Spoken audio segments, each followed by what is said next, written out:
Hello, eighth graders. Happy Friday. We will continue our reading of the book Thief today by starting part 4. First chapter in that is The Accordionist, The Secret Life of Hans Huberman. There was a young man standing in the kitchen. The key in his hand felt like it was rusting into his palm. He didn't speak anything like hello or please help or any other such expected sentence. He asked 2 questions. Question 1, Hans Huberman? Question 2, do you still play the accordion? As he looked uncomfortably at the human shape before him, the young man's voice was scraped out and handed across the dark like it was all that remained of him. Papa, alert and appalled, stepped closer. To the kitchen, he whispered, of course I do. It all dated back many years, to World War One. They're strange, those wars, full of blood and violence, but also full of stories that are equally difficult to fathom. It's true, people will mutter. I don't care if you don't believe me. It was that fox who saved my life. Or they died on either side of me, and I was left standing there, the only one without a bullet between my eyes. Why me? Why me and not them? Excuse me. Hans Huberman's story was a little like that. When I found it within the book thief's words, I realized that we passed each other once in a while during that period, though neither of us scheduled the meeting. Personally, I had a lot of work to do. As for Hans, I think he was doing his best to avoid me. The first time we were in the vicinity of each other, Hans was 22 years old, fighting in France. The majority of young men in his platoon were eager to fight. Hans wasn't so sure. I had taken a few of them along the way, but you could say I never even came close to touching Hans Huberman. He was either too lucky, or he deserved to live, or there was a good reason for him to live. In the army, he didn't stick out at either end. He ran in the middle, climbed in the middle, and he could shoot straight enough so as not to affront his superiors. Nor did he excel enough to be one of his first chosen to run straight at me. A small but noteworthy note.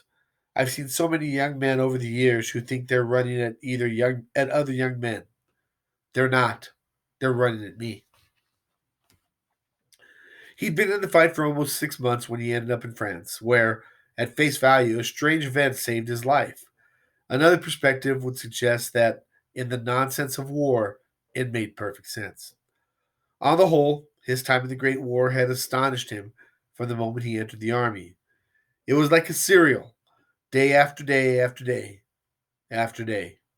The conversation of bullets, resting men, the best dirty jokes in the world, cold sweat, that malignant little friend, outstaying its welcome in the armpits and trousers.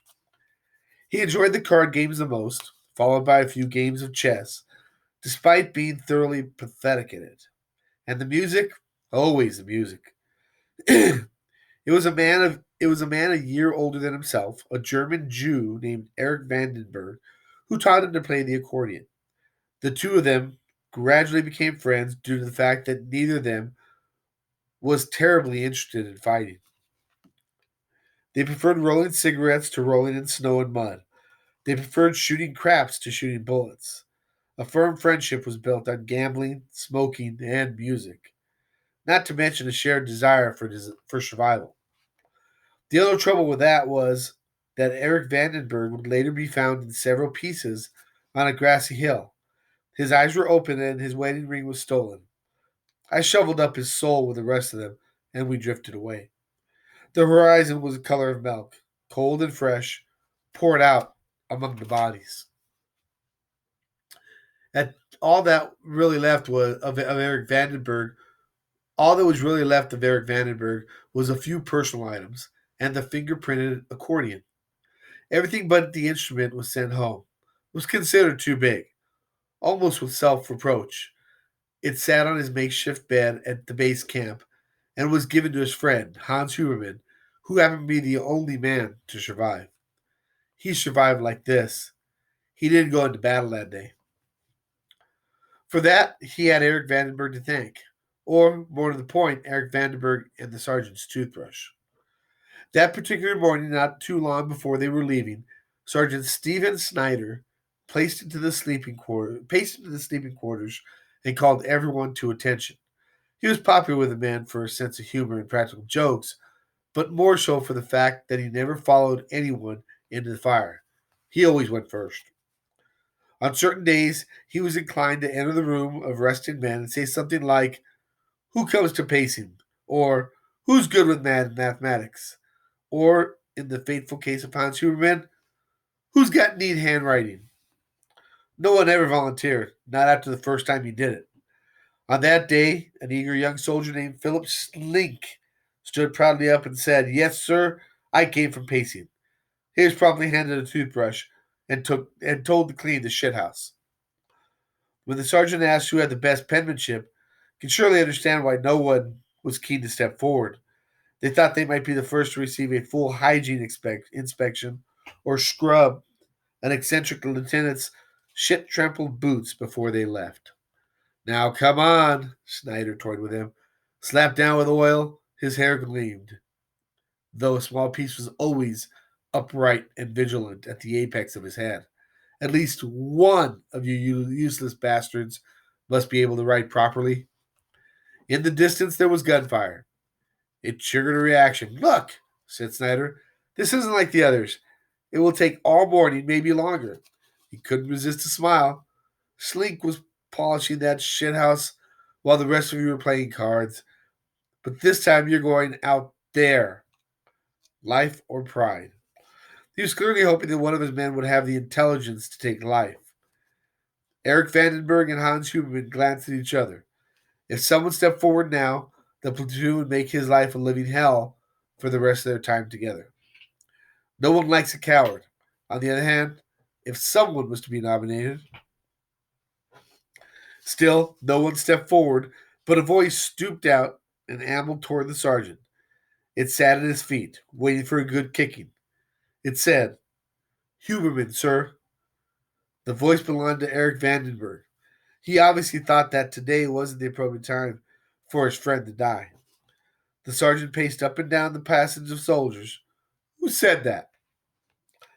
He was a superb pacer, Stephen Snyder, a small man who spoke, moved, and acted in a hurry. As he strode up and down the two lines, Hans looked on, waiting for the news. Perhaps one of the nurses was sick, and they needed someone to strip and replace bandages on the infected limbs of injured soldiers. Perhaps 1,000 envelopes were to be licked and sealed and sent home with death notices in them. At that moment, the voice was put forward again, moving a few others to make themselves heard. "Huberman," they echoed. Eric even said, "Immaculate handwriting, sir. Immaculate." It settled then. There was a circular, small-mouthed grin. "Huberman, you're it." The gangly young soldier made his way forward and asked what his duty might be. The sergeant sighed. "Captain needs a few dozen letters written for him. He's got terrible rheumatism in his fingers, or arthritis. You'll be writing them for him." This was no time to argue, especially when Slink was sent to clean the toilets and the other one, Flegger, nearly killed himself licking envelopes. His tongue was infection blue. "Yes, sir," Hans nodded, and that was the end of it. His writing ability was dubious, to say the least, but he considered himself lucky. He wrote the letters as best he could, while the rest of the men went into battle.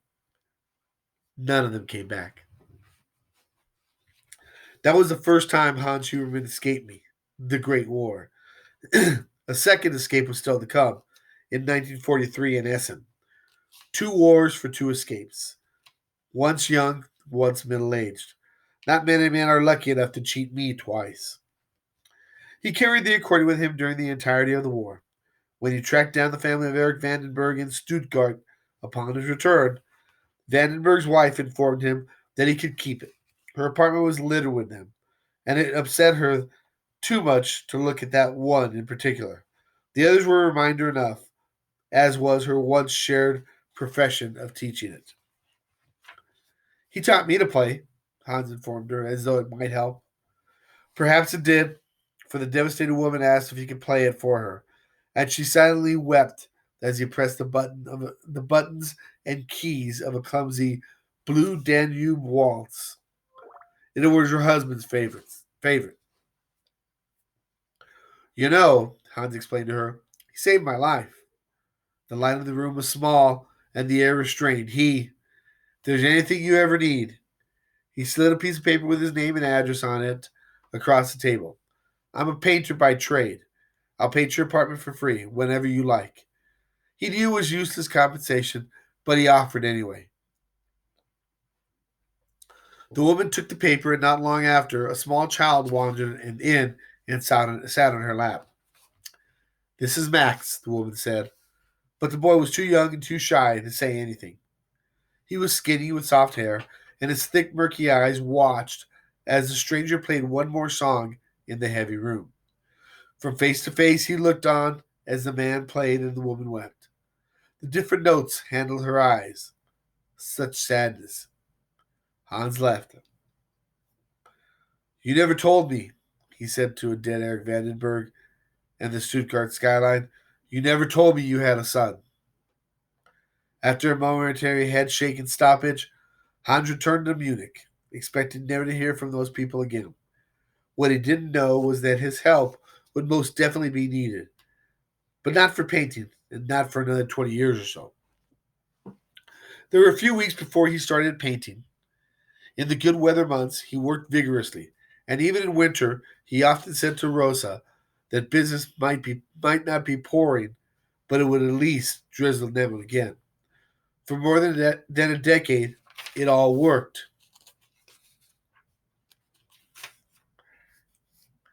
Hans Jr. and Trudy were born. They grew up making visits to their papa at work, slapping paint on walls and cleaning brushes. When Hitler rose to power in 1933, though, the painting business fell slightly awry. Hans didn't join the NSDAP like the majority of people did. He put a lot of thought into his decision. The thought process of Hans Huberman. He was not well educated or political, but if nothing else, he was a man who appreciated fairness. A Jew had once saved his life, and he couldn't forget that. He couldn't join a party that antagonized people in such a way.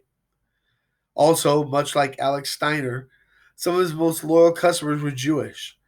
Like many of the Jews believed, he didn't think the hatred could last, and it was a conscious decision not to follow Hitler. On many levels, it was a disastrous one.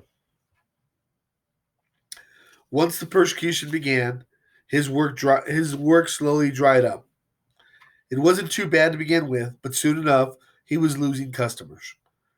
Handfuls of quotes seemed to vanish into the rising Nazi air. He approached an old faithful named Herbert Bollinger, a man with a hemispheric waistline who spoke Hochdeutsch. He was from Hamburg when he saw him on Munich Street. At first, the man looked down, past his girth, to the ground, but when his eyes returned to the painter, the question clearly made him uncomfortable. There was no reason for Hans to ask, but he did. What's going on, Herbert? I'm losing customers quicker than I can count. Bollinger didn't flinch any more. Standing upright, he delivered the fact as a question of his own. Well, Hans, are you a member? Of what? But Hans Huberman knew exactly what the man was talking about. Come on, Hans, Bollinger persisted. Don't make me spell it out. Tall painter waved him away and walked on.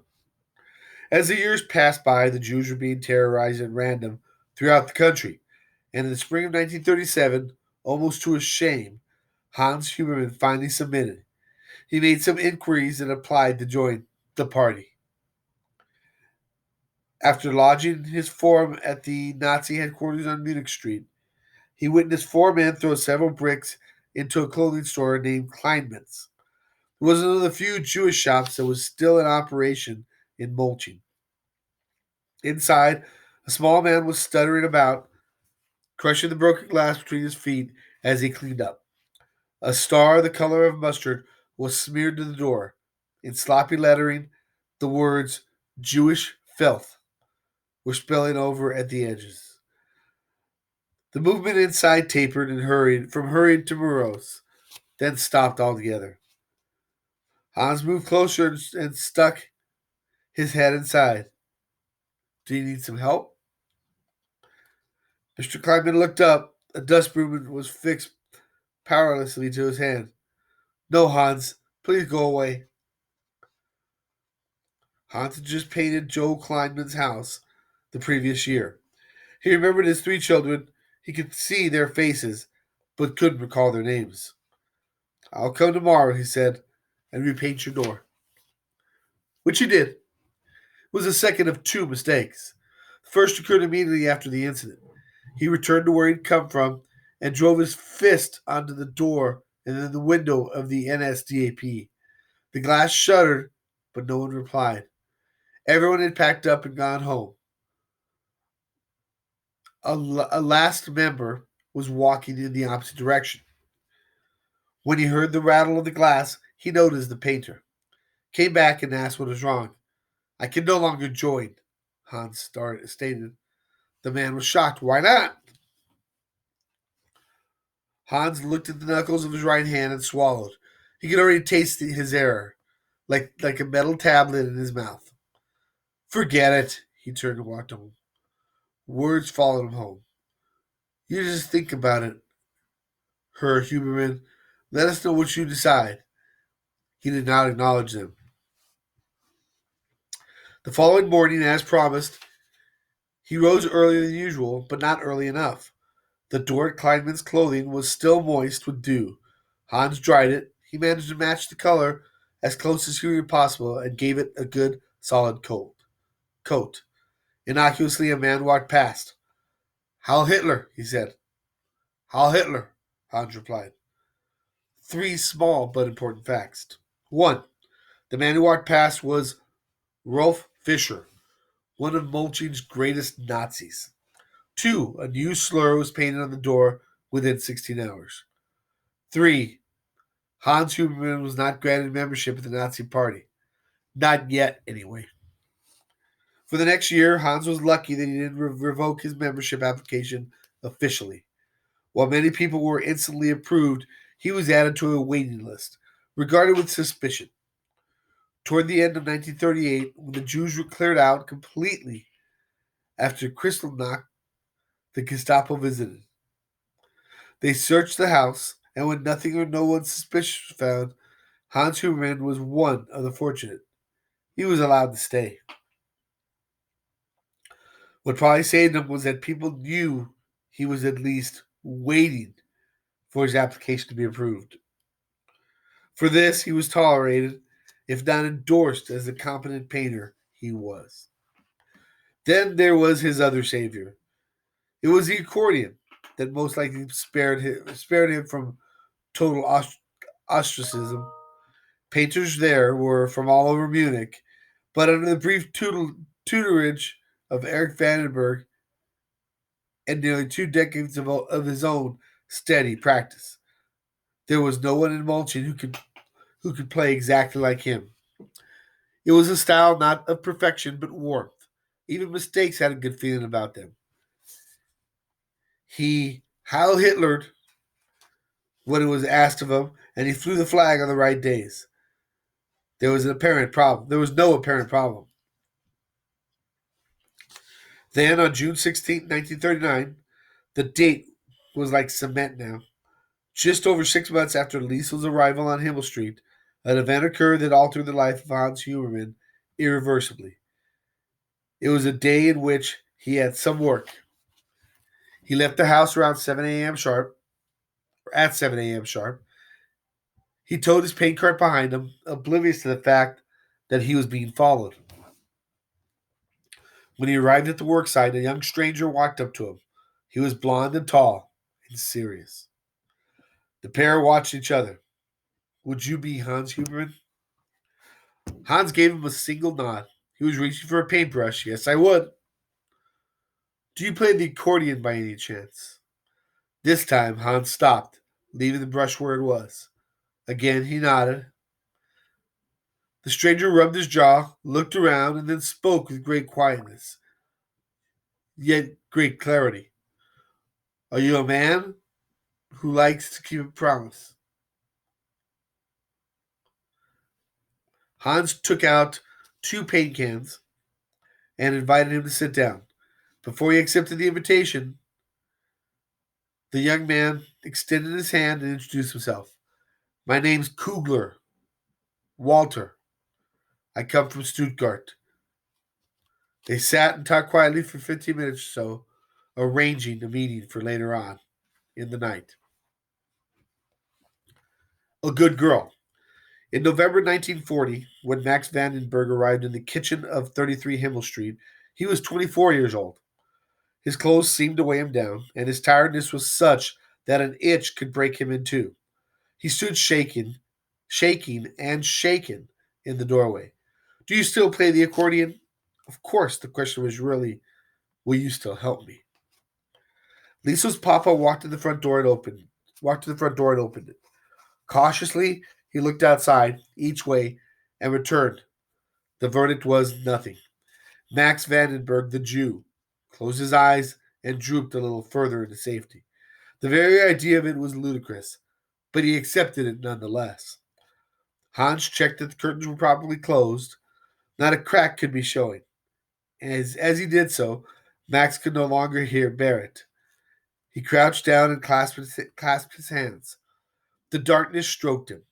His fingers smelled of suitcase, metal, Mein Kampf, and survival.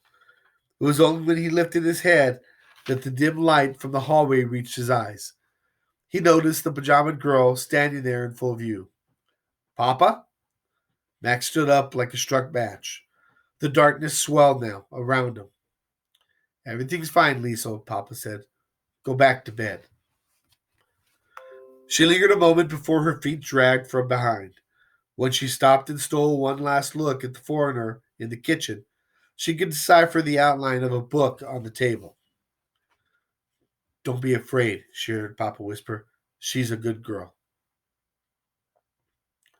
For the next hour, the good girl lay wide awake in bed, listening to the quiet fumbling of sentences in the kitchen.